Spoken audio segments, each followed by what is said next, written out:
Wherever you travel in the world, from the crowded streets of London to the suburbs of Houston, from the markets of Guangzhou to the icy cities of Canada, you will always almost find an Igbo person. Sometimes quietly trading, sometimes building businesses, sometimes working 2 or 3 jobs, sometimes sending money home.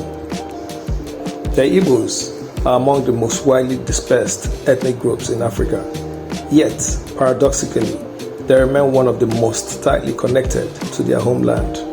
This documentary tells the story of that connection. Not through slogans, not through sentiments, but through structure, sacrifice, money, loyalty, and obligation.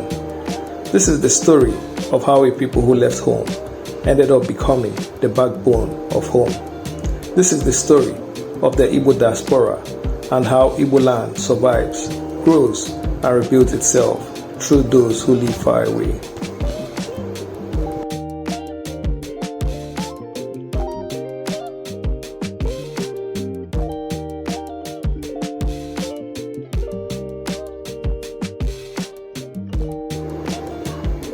Migration is not new to the Igbo people. Long before colonial borders were drawn, the Igbo were traders, craftsmen, middlemen, and explorers. Movement was not seen as abandonment. It was seen as strategy. In Igbo culture, a young man who leaves home to seek opportunity is not pitied. He is admired. The idea is simple. If the land cannot provide, the leg must.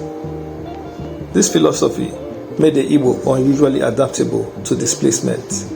When colonial economic systems marginalized the East, the Igbos moved. When the Civil War destroyed infrastructure and opportunity, the Igbo moved. When post-war Nigeria offered little access to power or oil, the Igbo moved again.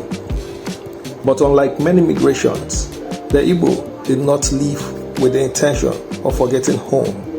They left with the intention of saving it.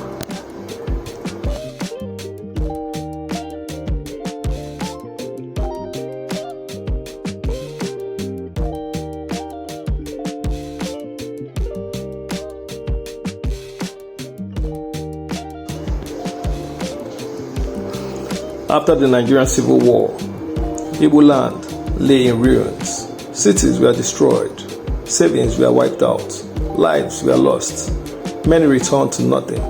But from this devastation emerged a powerful realization. Waiting for the state was no longer an option. So the strategy shifted. Education became exportable capital. Trade became mobile wealth. The migration became survival. Young Igbo men and women left Nigeria in waves. To Lagos, to northern Nigeria, to West Africa, and eventually to Europe, America, Asia, and the Middle East. But even as they left, they carried something crucial with them: obligation. In Igbo culture, success is never private, it is communal. To succeed abroad and ignore home is considered a failure of character.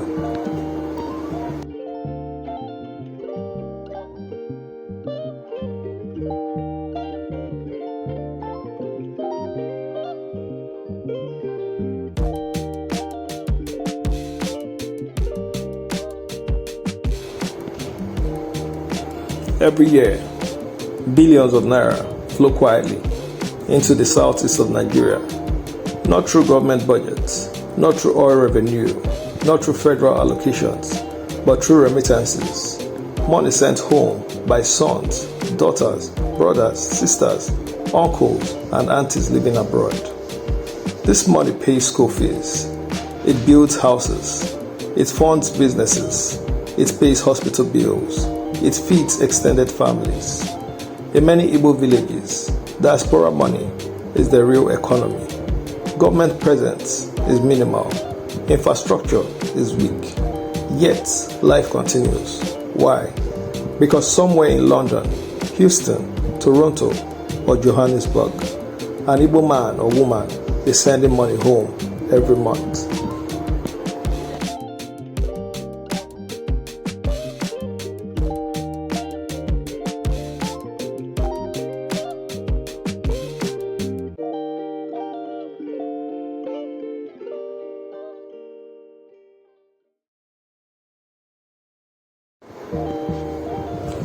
One of the most visible symbols of the Igbo diaspora influence is architecture. Across Igbo land, massive homes rise from rural landscapes. These are not funded by local salaries. They are built from night shifts abroad, multiple jobs, decades of sacrifice. These houses are more than buildings. They are statements. They say, I left, but I did not forget. I struggled, but I returned something.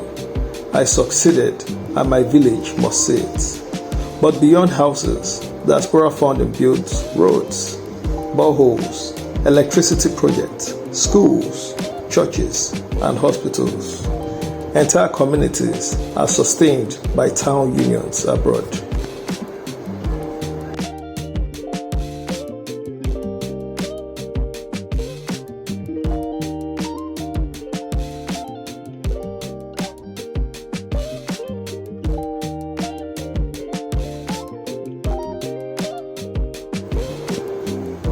Perhaps the greatest strength of the Igbo diaspora is not money, it is organization. Igbo town unions exist in the United States, the United Kingdom, Canada, Germany, Italy, South Africa, China. These unions collect dues monthly. They respond to emergencies. They fund projects back home. When a village road collapses, it is often a WhatsApp meeting abroad that fixes it. When a hospital needs equipment, it is diaspora levies that provides it. This structure ensures accountability and keeps Igbo land functioning even without state support.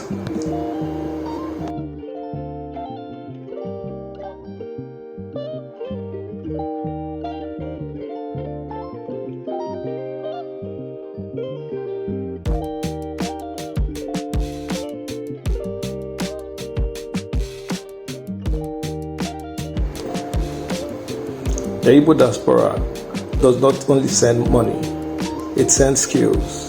Doctors return to conduct free medical missions. Engineers advise on infrastructure. Tech professionals mentor startups. Academics fund scholarship. This is not brain drain, it is brain circulation.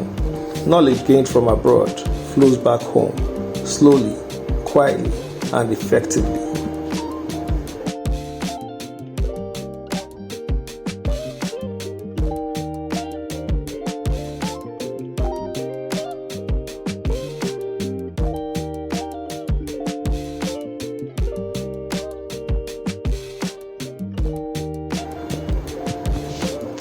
Although excluded from power for decades, Igbo political survival often depends on diaspora funding.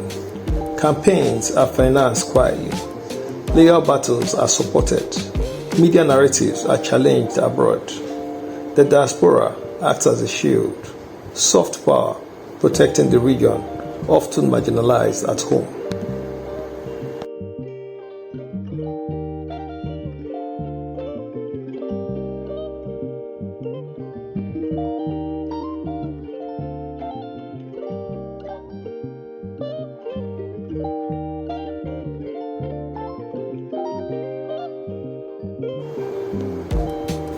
No matter how long an Igbo person stays abroad, home remains central. Burials must happen in the village. Festivals must be attended. Children must know home. December homecoming is not tourism, it is reaffirmation. To forget home is to lose one's identity.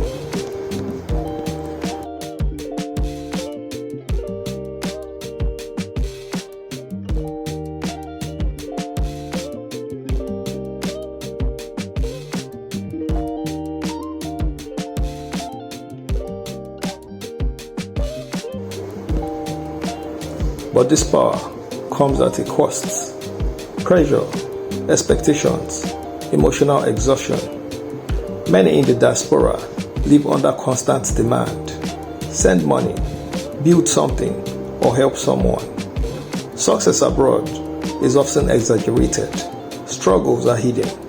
The diaspora carries the weight of hope, sometimes at great personal cost.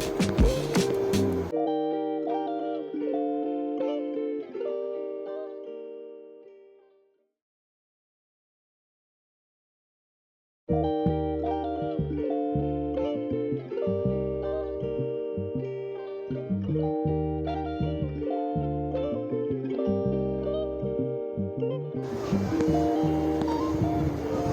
future of Igbo land depends on structure, diaspora bonds, coordinated investments, technology hubs, policy engagements. If the diaspora disengages, the region weakens. If it organizes further, the region thrives.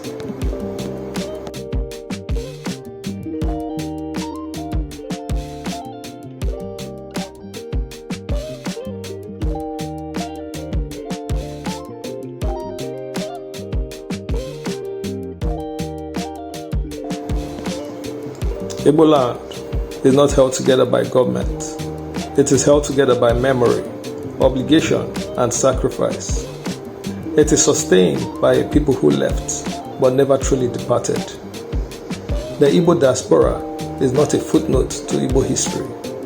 It is its backbone. And as long as that backbone stands, Igbo land will endure.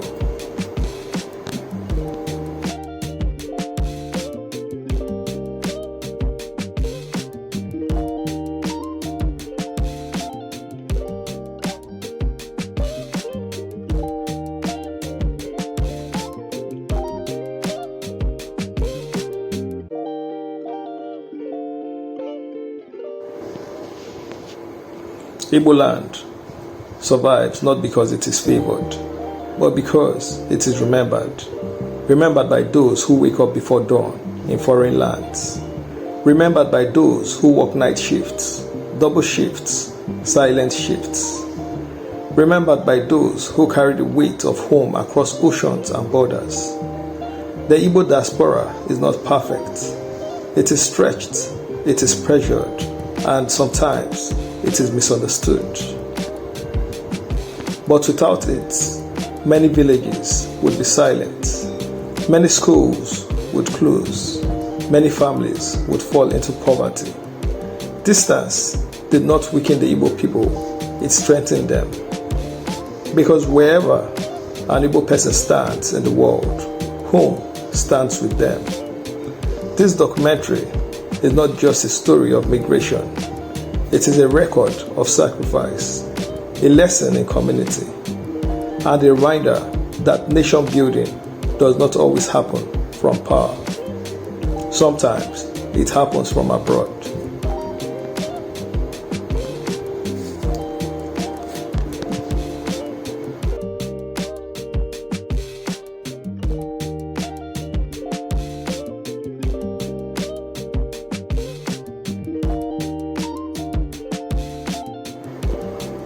If you are Igbo in diaspora, this story is yours. If you are in Igbo land, this support surrounds you, even when unseen. And if you are watching from anywhere in the world, this is proof that identity can survive distance, and that community can outlive borders. If this documentary resonated with you, please like this video. It helps this story reach more people. And subscribe to 1010 Media for more deep, well-researched documentaries on Igbo history, culture, economics, and nation building. Share this video with someone in the diaspora and with someone at home. Let the conversations continue in the comments. Where are you watching this video from? Because this story of Igbo land is not finished, and together we are still writing it.